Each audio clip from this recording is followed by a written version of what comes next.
Web computer institute के इस YouTube channel WCI classes में आप सभी का स्वागत है। तो जैसा कि आज की क्लास में हम नाइलिट ओ लेवल जुलाई 2026 परीक्षा के लिए जो ओ लेवल का चौथा मॉड्यूल है IoT यानी कि इंटरनेट ऑफ थिंग्स, उस मॉड्यूल के टॉप 50 क्वेश्चंस को डिस्कस करेंगे जो एग्जाम के लिए बहुत ही महत्वपूर्ण है। और ये जो क्वेश्चंस हैं वो प्रीवियस ईयर और नाइलिट के लेटेस्ट एग्जाम पैटर्न पर आधारित हैं।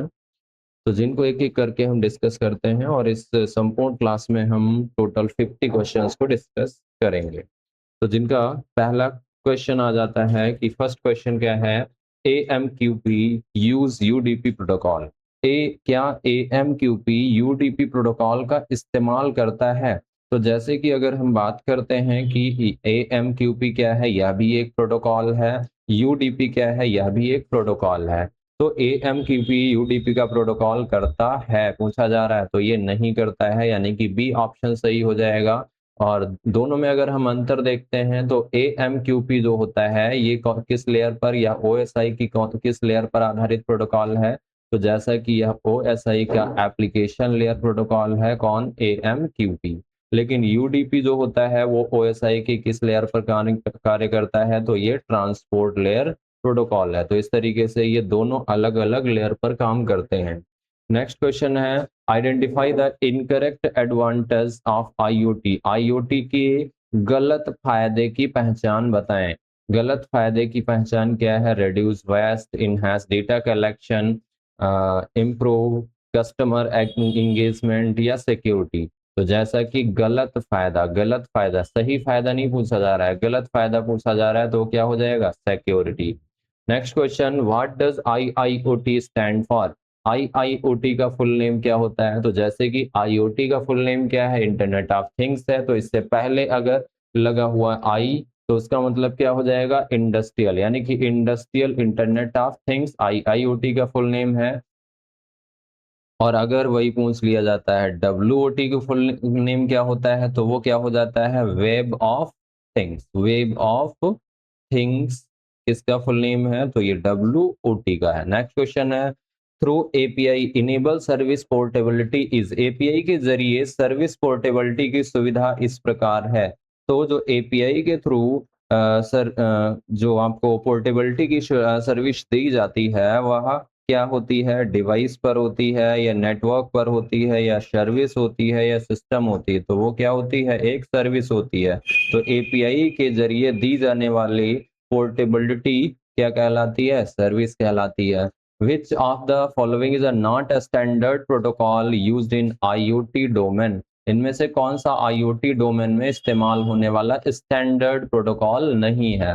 तो IoT प्रोटोकॉल में इस्तेमाल होने वाला या IoT डोमेन में इस्तेमाल होने वाला जो स्टैंडर्ड प्रोटोकॉल नहीं है वो कौन? लोमी नहीं है। जैसे कि वाईफाई क्या है? यह भी एक प्रोटोकॉल है। इसके लिए वायरलेस टेक्नोलॉजी के लिए वायरलेस तरीके से डिवाइसों को आपस में कनेक्ट करने के लिए जिगबी यह भी क्या करता है? IoT डिवाइसों को वायरलेस तरीके से आपस में कनेक्ट कराता है। जेड वेव यह भी कनेक्ट कराता है, लेकिन लोमी के नाम से कोई भी ऐसा प्रोटोकॉल या टेक्नोलॉजी नहीं होती है।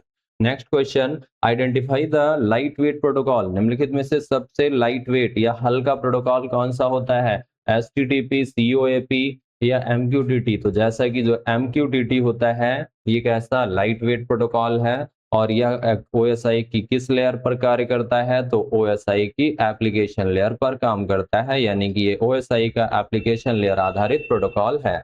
Next question, which of the following is a protocol related to IoT? इनमें से कौन सा IoT से संबंधित प्रोटोकॉल है? तो IoT से संबंधित प्रोटोकॉल यानी कि IoT में इस्तेमाल किया जाने वाला प्रोटोकॉल COAP, ZigBee या दोनों या इनमें से कोई नहीं। तो जैसा कि COAP भी क्या है? एक प्रोटोकॉल है। ZigBee भी क्या है? IoT में इस्तेमाल किया जाने वाला प्रोटोकॉल है। प्रोटोकॉल कहते किसे हैं? तो नेटवर्क पर संचार करने के जो नियम होते हैं उन नियमों के सेट को ही क्या कहा जाता है? प्रोटोकॉल कहा जाता है। तो इस तरीके से COAP भी प्रोटोकॉल है और ZigBee भी प्रोटोकॉल है। नेक्स्ट क्वेश्चन है, the core element architecture of smart city is. Smart city के आर्किटेक्चर का मुख्य तत्व क्या होता है? तो स्मार्ट सिटी के आर्किटेक्चर का जो मुख्य तत्व होता है वह मोबाइल यूनिफाइड सर्विस है या इंटीग्रेटेड इंफॉर्मेशन प्रोवाइडर है या मैनेजमेंट सेंटर है या इनमें से कोई भी नहीं।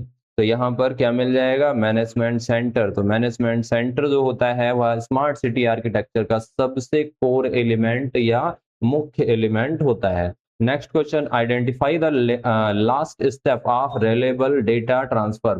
भरोसेमंद डेटा ट्रांसफर के आखिरी चरण की पहचान करें कि एक जो डेटा रिलायबल जो डेटा होता है या रिलायबल तरीके से डेटा ट्रांसफर होता है, उसको आइडेंटिफाई करने का लास्ट जो है आपका स्टेप क्या होता है, सेलेक्टिव रिकवरी होती है, या लास्ट मैसेज डिटेक्शन होता है, या मैसेज रिलेइंग होता है, या इनिशियलाइजेशन। तो यहाँ पे जो हमें सही आंसर मिल जाता है वो क्या रहता है, तो वो जैसा कि हमें यहाँ पे मिल जाता है सेलेक्टिव रिकवरी।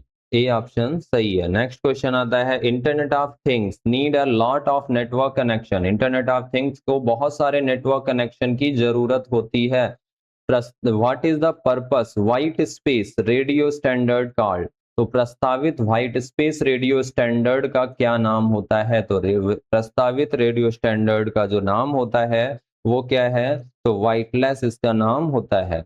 नेक्स्ट क्वेश्चन आता है, टीसीपी स्टैंड फॉर। टीसीपी का फुल नेम, तो जैसा कि टीसीपी का फुल नेम क्या है, ट्रांसमिशन कंट्रोल प्रोटोकॉल होता है।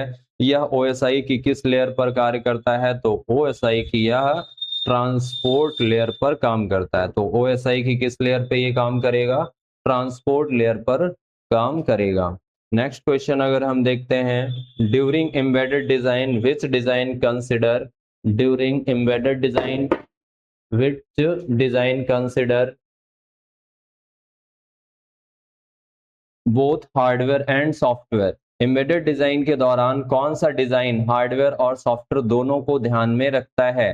तो जब हम एम्बेडेड सिस्टम को डिजाइन कर रहे होते हैं तो एम्बेडेड सिस्टम को डिजाइन करते समय निम्नलिखित में से कौन सा हार्डवेयर सॉफ्टवेयर दोनों को ध्यान में रखते हैं, मेमोरी डिजाइनिंग, या सॉफ्टवेयर एंड हार्डवेयर डिजाइनिंग, या प्लेटफॉर्म बेस्ड डिजाइन, या पेरिफेरल डिजाइन। तो यहाँ पे कौन सा हो जाएगा, तो वो हो जाएगा software and hardware design. Software and hardware design. तो एम्बेडेड डिवाइस क्या होती है, एम्बेडेड डिवाइस एक ऐसी डिवाइस होती है जिसमें क्या होते हैं, सॉफ्टवेयर एंड हार्डवेयर दोनों को क्या किया जाता है, कनेक्ट एक तरीके से उसके अंदर कलेक्ट किया जाता है। जैसे कि in the IoT, next question है, in the IoT network secure shell SSH. SSH का फुल नेम क्या है, सिक्योर सेल।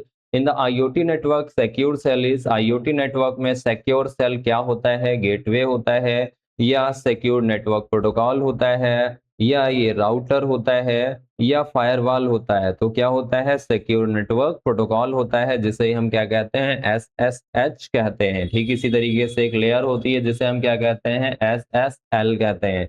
नेक्स्ट क्वेश्चन है, which of the following challenge arise when we use many device on the same network. जब हम एक ही network पर कई डिवाइस का इस्तेमाल करते हैं तो इनमें से कौन सी चुनौती सामने आती है।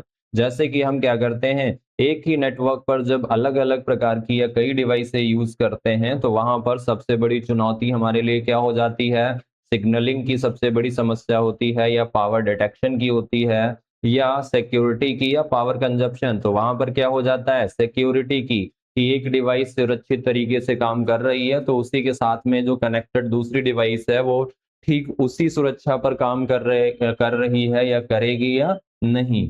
तो इस तरीके से हमें सबसे बड़ी यहाँ पर समस्या इन ऑप्शंस में से क्या मिल जाती है, सिक्योरिटी की। नेक्स्ट क्वेश्चन, इन IoT transport layer setup connection without handshakes acknowledgement using. IoT में ट्रांसपोर्ट लेयर हैंडशेक या एक्नॉलेजमेंट के बिना कनेक्शन सेटअप करती है, जिसका तरीका यह होता है, यूडीपी या टीसीपी या एफटीपी या एसटीटीपी। तो जैसे कि अगर हम देखते हैं आईओटी में जो ट्रांसपोर्ट लेयर होती है, ट्रांसपोर्ट लेयर पर दो प्रोटोकॉल काम करते हैं, कौन कौन से, एक होता है टीसीपी और दूसरा कौन सा होता है, यूडीपी होता है। टीसीपी जो होता है ये कैसा होता है, कनेक्शन ओरिएंटेड होता है। तो यह कनेक्शन ओरिएंटेड या कनेक्शन आधारित या बेस्ड जिसे कहते हैं, तो यह कनेक्शन बेस्ड होता है। जबकि यूडीपी जो होता है ये कैसा होता है, तो यह होता है कनेक्शन लेस। तो यह कनेक्शन लेस प्रोटोकॉल होता है। तथा अगर हम देखते हैं तो टीसीपी जो भी काम करता है वो सिक्योरिटी एंड परफेक्शन पे काम करता है, लेकिन यूडीपी जो होता है वो सिक्योरिटी एंड परफेक्शन पे काम नहीं करता है। सिक्योरिटी एंड परफेक्शन का मतलब यूडीपी के द्वारा ट्रांसफर किया जाने वाला डेटा, यूडीपी इसलिए इस बात के लिए जिम्मेदारी नहीं लेता है कि आपका डेटा आप जो है डिस्टेंस तक सुरक्षित तरीके से पहुंचेगा या नहीं पहुंच पाएगा, और अगर वो सुरक्षित तरीके से या डेस्टिनेशन पर नहीं भी पहुंच पा रहा है, कोई एरर जनरेट हो रही है तो वो क्यों हो रही है, कहां से हो रही है, यह भी बताने के लिए जिम्मेदार नहीं होता है कौन, यूडीपी। तो वही यहाँ पे दिया गया, बिना हैंडशेक या बिना एक्नॉलेजमेंट के कनेक्शन का सेटअप करती है, जैसे हम क्या कहते हैं, यूडीपी कहते हैं, यूडीपी प्रोटोकॉल। और यूडीपी का फुल नेम क्या होता है, user datagram protocol. Next question, what is the real example of a smart grid device in IoT. IoT में स्मार्ट ग्रिड डिवाइस का असली एग्जांपल क्या होता है। तो आईओटी में स्मार्ट ग्रिड का जो रियल एग्जांपल है वो हमें क्या मिल जाता है, स्मार्ट मीटर या मोबाइल फोन या टेलीविजन या स्मार्ट स्पीकर, तो हमें मिल जाता है स्मार्ट मीटर, जिसे हम क्या कहते हैं, स्मार्ट ग्रिड। अगला, major component of IoT is. IoT का मुख्य घटक क्या है, सेंसर, एक्चुएटर, स्मार्ट एप्लीकेशंस या ऑल ऑफ द अबव। तो यहाँ पे ये सभी क्या होते हैं, एक आईओटी के कोर कंपोनेंट होते हैं या मेजर कंपोनेंट होते हैं। जैसे कि सेंसर क्या करता है, तो सेंसर का काम होता है कि परिवेश या इन्वायरमेंट से डेटा को कलेक्ट करना। स्मार्ट और एक्चुएटर का काम होता है कि जो डिजिटल डेटा आपको प्राप्त हुआ है उसे एक्शन में बदलना या उसे मैकेनिकल एनर्जी में कन्वर्ट करना। और जब सेंसर एक्चुएटर मिलेंगे तो एक तरीके से वो क्या हो जाएगा, डिवाइस स्मार्ट बनेगी। तो इस तरीके से स्मार्ट एप्लीकेशन, सेंसर, एक्चुएटर, ये तीनों इस आईओटी के घटक हैं। Next question, is the mint a specific group of people while may be aimed for the general public. लोगों के एक खास समूह के लिए होता है जबकि आम जनता के लिए हो सकता है। तो कौन सा इनमें से ऑप्शन सही है। जैसे कि अगर हम देखते हैं किसी खास समूह के लिए जो होता है वो क्या होता है, सर्कुलर होता है या नोटिस होता है या नोटिस या मेमो। तो आम जनता के लिए मोस्टली क्या रहेगा, तो आम जनता के लिए जैसे कि हमें यहाँ पे मिलेगा सर्कुलर जिसे बोलते हैं, और किसी खास समूह के लिए क्या होता है, तो उसे हम कहते हैं मेमो। यानी कि मेमो किससे लिया गया, मेमोरेंडम से। तो इस तरीके से यहाँ पर जो सही आंसर मिल जाता है वो क्या हो जाता है कि किसी लोगों के किसी एक खास समूह के लिए जो जानकारी दी जाती है उसे हम मेमोरेंडम कहते हैं, और ऐसी जानकारी या ऐसी नोटिस जो आम जनता के लिए जारी की जाती है जैसे हम क्या कहते हैं, सर्कुलर कहते हैं। Next question, which of the following is the key to an effective presentation. इनमें से कौन सी चीज एक असरदार प्रेजेंटेशन के लिए जरूरी है। तो इफेक्टिव प्रेजेंटेशन के लिए क्या होना चाहिए, इमेज होना चाहिए आपकी प्रेजेंटेशन में, या स्टाइल उसमें होनी चाहिए, या लिमिटेड वर्ड एंड की पैस होना चाहिए, या लेआउट होना चाहिए। तो क्या होना चाहिए, लिमिटेड वर्ड होने चाहिए, यानी कि जो जानकारी है वो कम से कम शब्दों में होनी चाहिए, और कम से कम शब्दों होने के साथ साथ में वो अधिक मीनिंगफुल होनी चाहिए, या एक तरीके से जिसे बोलते हैं कि कम से कम शब्दों में अधिक वहां पर डिफाइन हो रहा हो, चीजें अधिक डिफाइन हो रही हो। नेक्स्ट क्वेश्चन आता है, द मेन ऑब्जेक्ट ऑफ डब्ल्यूओटी। डब्ल्यूओटी का फुल नेम क्या होता है, तो जैसा कि हमने देखा वेब ऑफ थिंग्स, लेकिन इसका मुख्य उद्देश्य क्या होता है डब्ल्यूओटी का, to improve usability and interoperability या reduce security या complicate development या increase the cost। तो WOT का जो मुख्य उद्देश्य होता है improve usability and interoperability।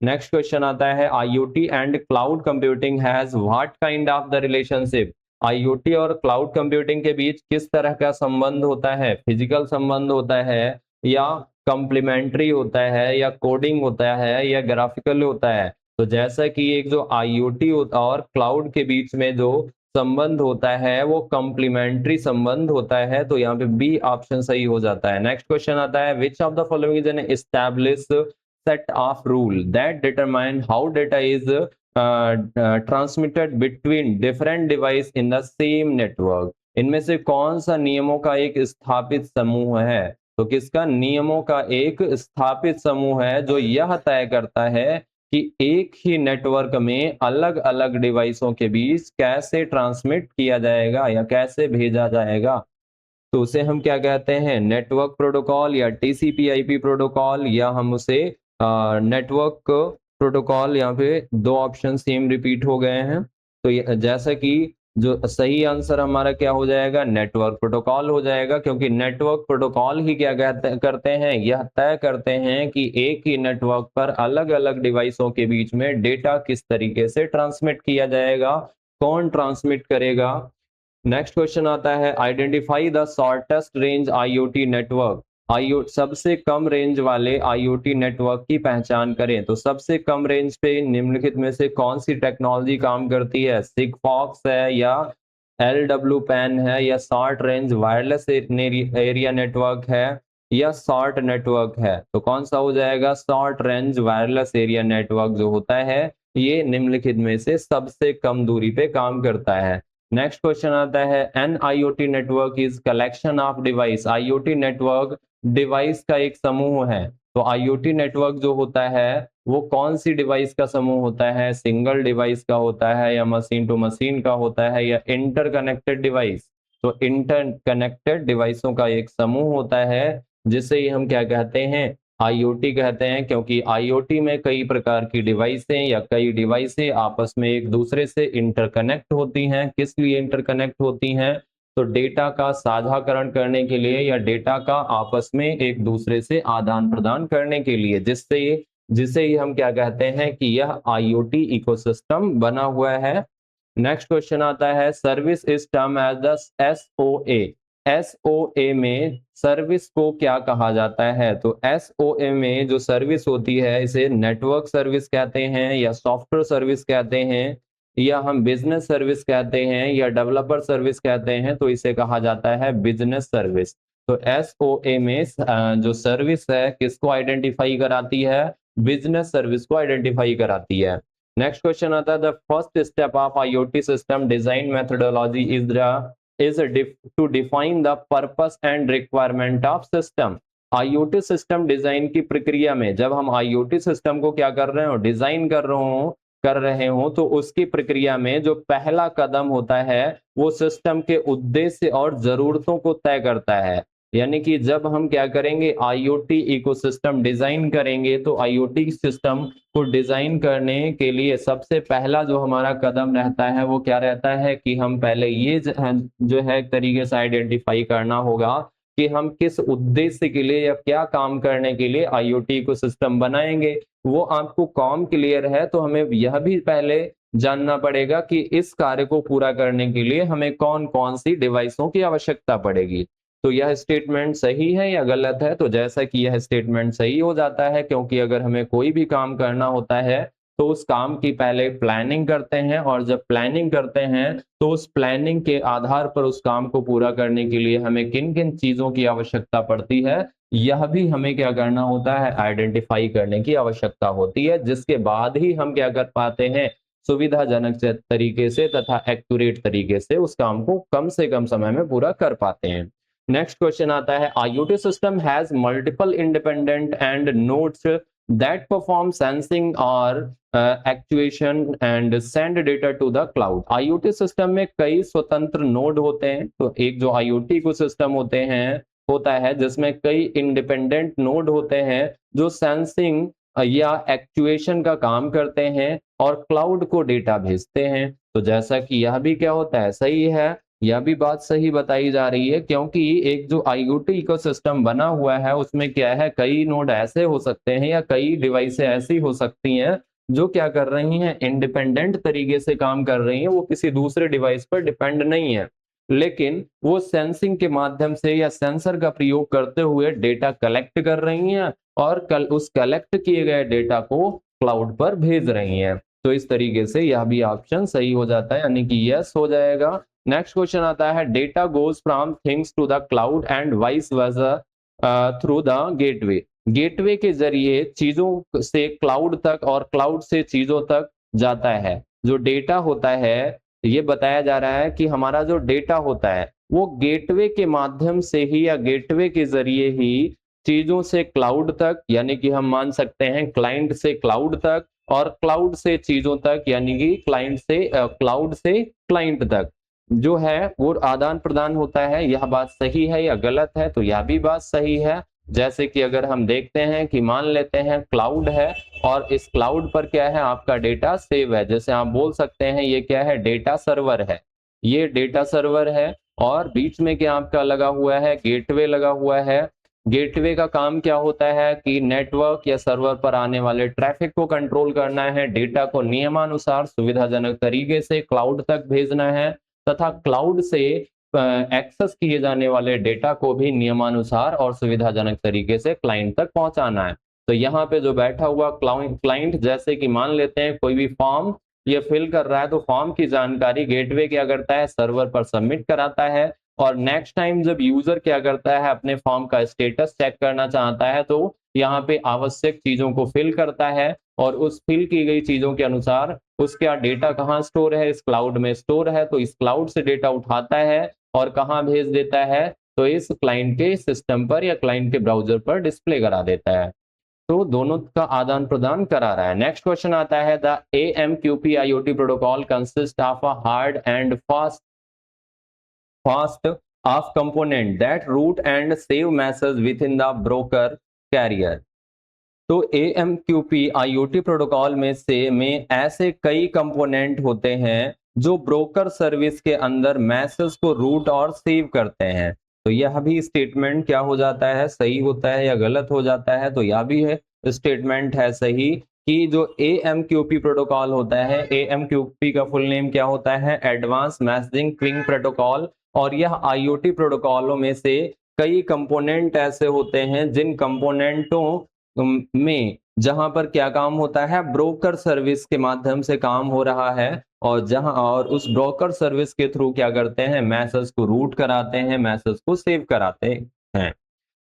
Next question आता है, which of the main element of IoT, IoT का मुख्य एलिमेंट कौन सा होता है? पीपल है, प्रोसेस है, थिंग्स है या सिक्योरिटी है? तो IoT का जो मेन एलिमेंट या मुख्य एलिमेंट हो जाता है वो क्या है, वस्तुएं हैं, क्योंकि इंटरनेट ऑफ थिंग्स जहां पर वस्तुएं ही हैं। नेक्स्ट क्वेश्चन आता है, whose person invented the term internet of things, किस व्यक्ति, इंटरनेट ऑफ थिंग्स शब्द का आविष्कार किसके द्वारा किया गया था? यानी कि IoT के फाउंडर या IoT के जनक कौन है? तो कौन है, केविन एस्थन है।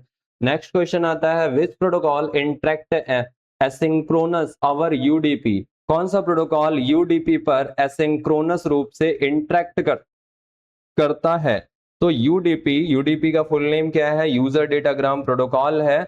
और इस पर एसिंक्रोनस रूप से इंटरेक्ट करने वाला जो प्रोटोकॉल मिलता है वो कौन सा प्रोटोकॉल होता है, COAP प्रोटोकॉल होता है। ये किस लेयर पर काम करता है? तो वह एप्लीकेशन लेयर प्रोटोकॉल है, कौन, COAP। और जबकि UDP ट्रांसपोर्ट लेयर प्रोटोकॉल है। The term IoT was contain in, IoT शब्द कब गढ़ा गया, यानी कि IoT की जो टर्म केविन एस्थन के द्वारा दी गई थी वो टर्म कब डिफाइन की गई थी या कब वो टर्म दी गई थी? तो वो 1999 में डिफाइन की गई थी। नेक्स्ट क्वेश्चन आता है, identify among the following which is not an IoT platform, निम्न के नीचे दिए गए विकल्पों में से पहचाने कि कौन सा IoT प्लेटफॉर्म नहीं है। सेल्सफोर्स है या AWS है या माइक्रोसॉफ्ट एज्योर या फ्लिपकार्ट? तो कौन सा IoT प्लेटफॉर्म नहीं है? तो फ्लिपकार्ट जो है वो एक तरीके से IoT प्लेटफॉर्म नहीं है। सेल्सफोर्स क्या है, एक IoT प्लेटफॉर्म है। AWS यह भी IoT प्लेटफॉर्म है। माइक्रोसॉफ्ट एज्योर यह भी एक IoT प्लेटफॉर्म है। नेक्स्ट क्वेश्चन आता है, identify among the following which is not a fundamental component of system, नीचे दिए गए विकल्पों में से पहचाने कि कौन सा सिस्टम मूलभूत घटक नहीं है। यूजर इंटरफेस या सेंसर या ट्रांसफॉर्मर्स या कनेक्टिविटी एंड डेटा प्रोसेसिंग? तो कौन सा सही नहीं होता है, ट्रांसफॉर्म्स। तो सी ऑप्शन यहाँ पे जैसा कि सही हो जाता है, जो इसका घटक नहीं है। किसका घटक नहीं है, एक IoT fundamental component of system कि IoT सिस्टम का मुख्य घटक नहीं है। अगला आता है, among the following layers identify the one which is used for wireless connection in device, नीचे दी गई लेयर में से उस लेयर की पहचान करें जिसका इस्तेमाल डिवाइस में वायरलेस कनेक्शन के लिए किया जाता है। तो डिवाइसों के बीच में वायरलेस कनेक्शन को कौन स्थापित करता है और वह कौन सी लेयर होती है? तो इसके लिए कौन सी लेयर है? डेटा लिंक लेयर होती है। जैसे कि अगर हम देखते हैं टोटल लेयर कितनी है, 7 लेयर है। फर्स्ट लेयर कौन सी है? फिजिकल लेयर है, जिस पर जैसे कि आईओटी के जो राउटर, गेटवे, ये सारे component, router, gateway, switch, modem, ये सभी ओएसआई की किस लेयर पे काम करते हैं? फिजिकल लेयर पे काम करते हैं।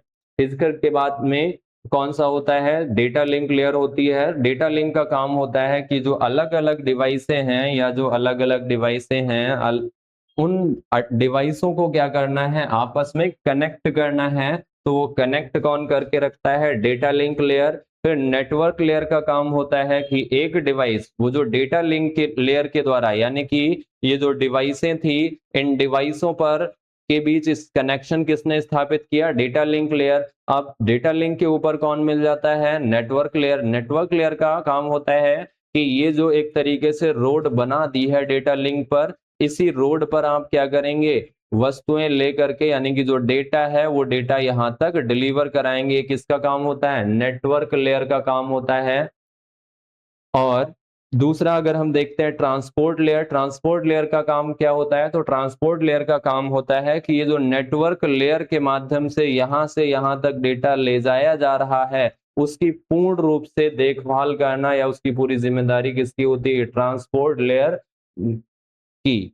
तो इस तरीके से अगर हम देखते हैं डिवाइसों के बीच में कनेक्शन कौन बना रहा है? Data link layer. Next question आता है, which of the following gateway must provide, इनमें कौन सी सुविधा गेटवे को जरूर देनी चाहिए?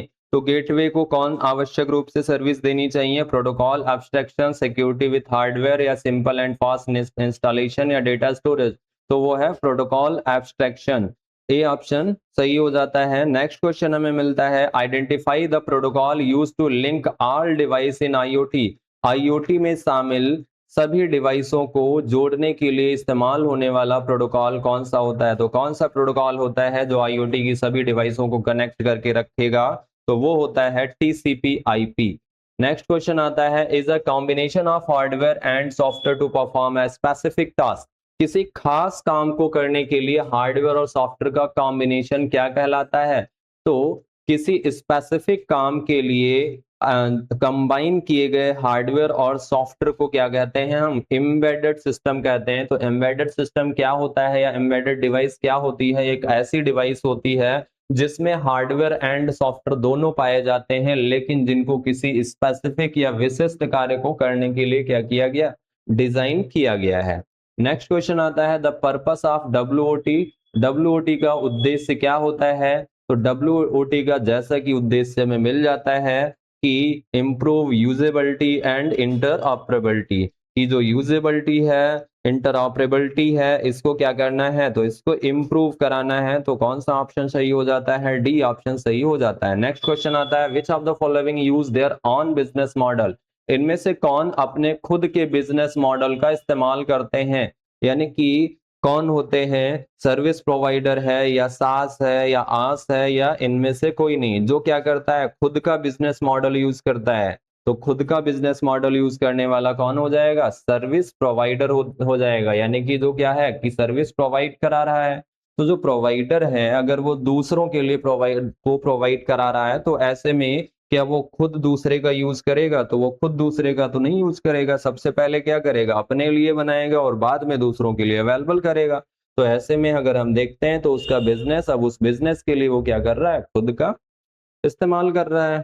तो इसलिए क्या बोलेंगे हम उसे? Service provider. The starter standard port number of secure is. Secure का स्टैंडर्ड पोर्ट नंबर क्या है? जैसे कि हम देखते हैं एचटीटीपीएस है, या एक तरीके से एसएसएल है। तो यहाँ पे जो सिक्योर वर्ड आ रहा है, इस सिक्योर वर्ड के लिए, सिक्योर शब्द के लिए जो पोर्ट नंबर होता है वो कौन सा होता है? तो जैसा कि सिक्योर के लिए जो हमें पोर्ट संख्या मिल जाती है वो मिल जाती है 8883, यानी कि 8883 जो होती है ये सिक्योर के लिए पोर्ट संख्या होती है। नेक्स्ट क्वेश्चन आता है, the range of Z wave is. जो जेड वेव टेक्नोलॉजी होती है, और जेड वेव कैसी टेक्नोलॉजी है? वायरलेस टेक्नोलॉजी होती है। तो इसकी रेंज क्या मिलती है? तो जैसा कि इसकी जो रेंज हमें मिलती है वो 30 से 100 मीटर तक के एरिया को ये कवर करता है। कौन? Z wave. वही अगर पूछ लिया जाता है कि सबसे कम दूरी की या सबसे शॉर्ट रेंज की कौन सी टेक्नोलॉजी है, कौन सी वायरलेस तकनीक है, जिसे हम क्या कहते हैं? एनएफसी, जिसका फुल नेम क्या हो जाता है? Near field communication. और जिसकी रेंज कितनी होती है? तो एनएफसी की रेंज कितनी होती है? तो वो 10 सेंटीमीटर, केवल ये 10 सेंटीमीटर की रेंज को कवर करता है। नेक्स्ट क्वेश्चन आता है, among the following identify which is the type of controller. नीचे दिए गए विकल्पों में से पहचाने कि कौन सा एक प्रकार का कंट्रोलर है? डेटा एसपीआई, क्यूड एसपीआई, या माइक्रोवेव, या माइक्रोवेव और पल्स। तो कौन सा हो जाएगा? तो इसमें से जैसा कि क्यूड एसपीआई जो होता है ये क्या करता है? एक प्रकार का कंट्रोलर होता है। अगला आता है आस का मतलब क्या होता है? तो जैसे कि अगर हम देखते हैं सर्विस मॉडल या क्लाउड मॉडल जो होते हैं, तो क्लाउड मॉडल 3 प्रकार के होते हैं। कौन कौन से? एक आस होता है, दूसरा जैसा कि पास होता है, और तीसरा कौन सा होता है? सास होता है। तो आस का फुल नेम क्या है? Infrastructure as a service. तो infrastructure as a service B option सही हो जाता है। पास का प्लेटफॉर्म एज अ सर्विस, और सास का क्या होता है? Software as a service. Next question आता है, the core element is operated by. मुख्य तत्व का संचालन किसके द्वारा किया जाता है? तो कोर एलिमेंट कौन जो है संचालित करेगा? प्लेटफॉर्म एज अ सर्विस, पास करेगा, या आईओटी सर्विस प्रोवाइडर करेगा, या सास करेगा, या आस करेगा? तो कोर एलिमेंट का जो संचालन वो कौन करेगा? आईओटी सर्विस प्रोवाइडर करेगा, क्योंकि सर्विस प्रोवाइडर के पास ही क्या है? एक तरीके से पूरा एक्सेस है, पूरा कंट्रोल है। अगला आता है, which one is not a core component of IoT. निम्नलिखित में से आईओटी का कोर कंपोनेंट कौन सा नहीं है? तो जैसा कि जो सेंसर डिवाइस, कोर एलिमेंट, ये दोनों ये भी क्या पाए जाते हैं? आईओटी को सिस्टम में कनेक्टिविटी भी होना जरूरी है, डेटा प्रोसेसिंग होना भी जरूरी है, ईमेल सर्विस जरूरी नहीं है। नेक्स्ट क्वेश्चन आता है, the most basic architecture of IoT content how many layer. IoT के सबसे बुनियादी आर्किटेक्चर में कितनी लेयर्स होती हैं? तो आईओटी का जो एक बुनियादी, या जिसे हम बोल सकते हैं बेसिक, सबसे बुनियादी आर्किटेक्चर जो होता है, जिसमें कितनी लेयर पाई जाती हैं? तो इसमें जो पाई जाती हैं वो 3 लेयर पाई जाती हैं, जिसे हम क्या बोलते हैं? बेसिक आर्किटेक्चर भी कई बार बोल दिया जाता है। तो इसमें 3 लेयर होती हैं। वही अगर पूछ लिया जाता है कि एक बिजनेस आर्किटेक्चर, आईओटी के बिजनेस आर्किटेक्चर में कितनी लेयर पाई जाती हैं? तो बिजनेस आर्किटेक्चर में 5 लेयर पाई जाती हैं। यहाँ पे लेयर्स की जो संख्या रहती है वो कितनी होती है? 5 होती है। नेक्स्ट क्वेश्चन आता है, which layer is not a part of basic 3 layer IoT architecture. वो जो 3 लेयर पाई जाती हैं, उन 3 लेयरों में से निम्नलिखित में से कौन सी लेयर इसका भाग नहीं होती है? तो 3 लेयर में पाई जाती है, परसेप्शन लेयर होती है, नेटवर्क लेयर होती है, एप्लीकेशन लेयर होती है, लेकिन बिजनेस लेयर नहीं पाई जाती है, क्योंकि बिजनेस लेयर जो होती है वो बिजनेस आर्किटेक्चर में पाई जाती है, ना कि बेसिक आर्किटेक्चर में। नेक्स्ट क्वेश्चन आता है, perception layer of IoT architecture is also known as. IoT architecture की परसेप्शन लेयर को किस नाम से जाना जाता है? तो आईओटी आर्किटेक्चर की जो परसेप्शन लेयर होती है, जिसे हम क्या कहते हैं? प्रोसेसिंग लेयर, या रिकॉग्निशन लेयर, या एप्लीकेशन लेयर, या नेटवर्क लेयर। तो इसे रिकॉग्निशन लेयर भी कहा जाता है। Perception layer, physical layer, recognition layer, ये जो रहते हैं नेम, ये किसके होते हैं? तो ये आपके परसेप्शन लेयर के ही नाम दिए जाते हैं। तो जैसा कि आज की क्लास में टोटल 50 क्वेश्चंस जिनको हमने डिस्कस कर लिया है, और शेष जो अगले क्वेश्चन मिलेंगे वो इसी तरीके से आपको अगली क्लास के अंतर्गत मिलेंगे।